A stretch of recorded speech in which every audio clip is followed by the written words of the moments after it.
I believe that every vocational call comes from God, and each one of us is supposed to respond with openness and with faith. For me, my greatest influences were my family and my education. My family basically lived a life of Catholics all their lives. They were practicing in far as sacraments, daily rosary, the Angelus. And when I was 1 year old, my brother went to the seminary.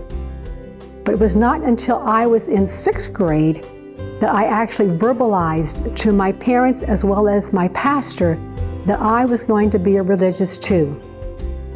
However, I was too young at that point. And so I had 12 years of education by the Franciscans. And it was wonderful.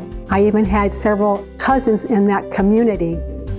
However, at that time, I felt like I needed to go to college. And so I came to St. Benedict's College in Ferdinand, Indiana, and was here for 2 years.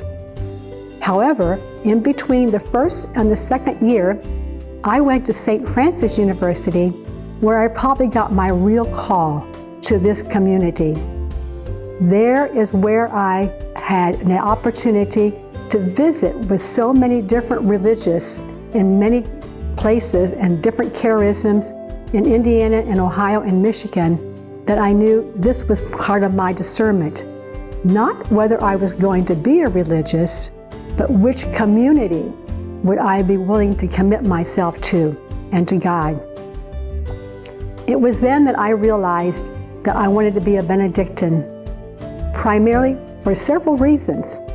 The first one was because their family spirit really enticed me. And of course, their consistent prayer, the Liturgy of the Hours, as well as Lectio. And then of course, the warm, welcoming hospitality. And I experienced that when I first came here to Ferdinand. And lastly, ministry was very much important to me. And I wanted to be a teacher all my life. And when I entered, the 2 primary ministries of this community was teaching and nursing. So I knew I wanted to be a teacher here. However, now, presently, we have many diverse ministries, and many people can come doing whatever they might feel called to do by God. And so I'm so happy to be a Ferdinand Benedictine, and I welcome you to come also, to come and visit and pray with us so that you too can listen to God's call this day.